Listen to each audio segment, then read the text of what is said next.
ইছমাইল হুছেইনৰ চিচিটিভিত গোটেই ফুটেজবিলাক আছে। 6জনক ধৰিছে, 2জনক ধৰিবলৈ বাকী আছে। কিন্তু সকলো ৰাইজে এষাৰ কথা কৈছে যে যিকেইজনক ধৰিছে, যিকেইজনে হত্যা কৰিছে, তেওঁলোকৰ পিছফালেও এজন নেপথ্যৰ খলনায়ক আছে। সেই নেপথ্যৰ খলনায়ক কোন? ৰাইজে কোৱা মতে যে তেওঁ ড্ৰাগছ ব্যৱসায়ৰ লগত জড়িত, ইৰ বেপাৰৰ লগত জড়িত।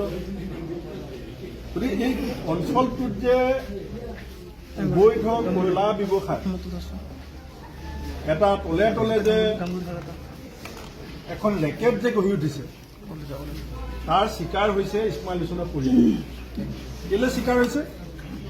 যে কংগ্ৰেছ দলৰ নেতা হিচাপে এই বেয়া কামবিলাকৰ বিৰুদ্ধে আমাৰ সভাপতিজনে এটা প্ৰতিবাদ কৰি আছে। তেওঁলোকৰ যিখন ক'লা সাম্ৰাজ্য বজালী জিলাত গঢ়িব বিচাৰিছে ড্ৰাগছ আৰু তীৰৰ, তাৰ বিৰুদ্ধে কংগ্ৰেছৰ ভিতৰত এটা প্ৰতিবাদ আৰম্ভ হৈছিল, যিটো কাৰণে এই ব্যৱসায়ৰ লগত জড়িত কিছুমান মানুহে কেইদিনমানৰ আগতে বিজেপি দলতো যোগদান কৰিছে। নামবিলাক আপোনালোকে জানে যে নিজে ৰাজনৈতিক সুৰক্ষা ল'বৰ কাৰণে এতিয়া ড্ৰাগছ বেপাৰীয়ে, ইৰ বেপাৰীয়ে ৰাজনৈতিক সুৰক্ষা ল'বৰ কাৰণে যদি বিজেপি দলে জেগা দিয়ে, তেতিয়াহ'লে মুক্ত হত্যা হোৱাটো স্বাভাৱিক। প্ৰফেচনেল কিলাৰ ইয়াত জড়িত এইটো সৰু কথা নহয়। কিন্তু আজি কোনোবাই ভাবিব পাৰে যে ইছমাইল হুছেইনৰ ঘৰতে হৈছে। যদি 20,000 টকা, 1 লাখ টকা খৰচ কৰি যদি এতিয়া বজালীত মানুহ কোনোবাই হত্যা কৰাব পাৰে, তে সেই বন্দুকটো লৈ থকা মানুহজন যে কেতিয়াবা আপোনাৰ ঘৰত, মোৰ ঘৰত প্ৰৱেশ নকৰিব, তাৰ গেৰাণ্টি কোনে ল'ব? বজালী জিলাৰ যে বেলেগ এজন মানুহৰ ঘৰত গৈ যে এই বন্দুকটো নুফুটিব, তাৰ গেৰাণ্টি কোনে ল'ব? মই বজালী পুলিচ প্ৰশাসন, জিলা প্ৰশাসনকো আহ্বান জনাম যে আপোনালোকে সমগ্ৰ অসমৰ ৰাইজক এটা বাৰ্তা দিব পাৰিব লাগিব যে পুলিচে মুক্ত হত্যা অসমত প্ৰশ্ৰয় নিদিয়ে। অসমৰ মুখ্যমন্ত্ৰীকো মই আহ্বান জনাম যে ড্ৰাগছৰ বিৰুদ্ধে আপোনাৰ যি অভিযান, সেই অভিযানে বজালীৰ ড্ৰাগছ বেপাৰীবিলাকক ঢুকি নাপায় কিয়? এই বজালীৰ ড্ৰাগছ বেপাৰী আৰু মুখ্যমন্ত্ৰীয়ে চলোৱা ড্ৰাগছ বিৰোধী অভিযানৰ মাজত ৱাল কোন হৈ আছে, কোন বেৰা হৈ আছে? কিয় আপোনাৰ অভিযানে বজালীৰ ড্ৰাগছ বেপাৰীক ঢুকি নাপায়?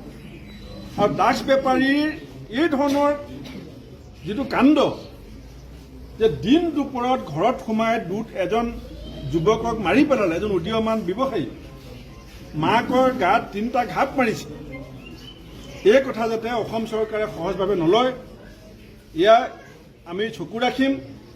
পুলিচৰ প্ৰত্যেকটো দিনৰ প্ৰতিটো সিদ্ধান্ত আমি কংগ্ৰেছ দলে চকু ৰাখিম। আমি আৰু 10-15 দিন চাম, তাৰ পাছত যদি একশ্যন নহয়, আমি এটা ৰাজনৈতিক দল হিচাপে যি শক্তিশালী গণতান্ত্ৰিক আন্দোলন ৰাইজক লগত লৈ কৰিব লাগে, সেই আন্দোলন কৰিবলৈ আমি বাধ্য থাকিম। বজালী SP প্ৰেছমিট দিছিলে আৰু তেওঁ কৈছিলে যিগৰাকী ইয়াৰ মূল কাল্পিত মনোহৰ আলী বুলি, তেখেত ইতিমধ্যে অসমৰ বিভিন্ন জেগাত তেওঁৰ বিৰুদ্ধে বিভিন্ন গোচৰ আছে, বিভিন্ন অপৰাধমূলক কাম তেওঁ কৰিছে। গতিকে তেওঁলোকক এতিয়া সেইজন যে কাৰায়ত্ব কৰিছে, তেওঁৰ অন্তৰালত নিশ্চিতভাৱে কোনোবাটো আছে। মই এটা কথাত আচৰিত পাইছোঁ যে এজন মানুহে চিৰিয়েল অফেণ্ডাৰ, হয়, ইটোৰ পাছত সিটোৰ ঘটনা কৰি থকা মানুহ এজন ইমান মুক্ত বিচৰণ, ইমান দুঃসাহস কৰিবৰ কাৰণে নিশ্চিতভাৱে তেওঁৰ পিছফালে কোনোবা অচিন শক্তিৰ হাত আছে। গতিকে সেই অচিন শক্তিবিলাককো চৰকাৰে, পুলিচে চিনাক্ত কৰাৰ দায়িত্ব আছে। সেইকাৰণে মই আজি এই পৰিয়ালটোক সমবেদনা জনাবলৈ আহিছোঁ। সমবেদনা জনাবৰ কাৰণে একো ভাষা বিচাৰি পোৱা নাই। যিজন ঢুকালে তেওঁৰ ফুল কমলীয়া ছোৱালীজনীৰ বয়স 8 মাহ হৈছে, 8 মাহ। বিয়া পতাও বেছি দিন হোৱা নাই, অকাল বৈধৱ্যক সামৰি ল'লে।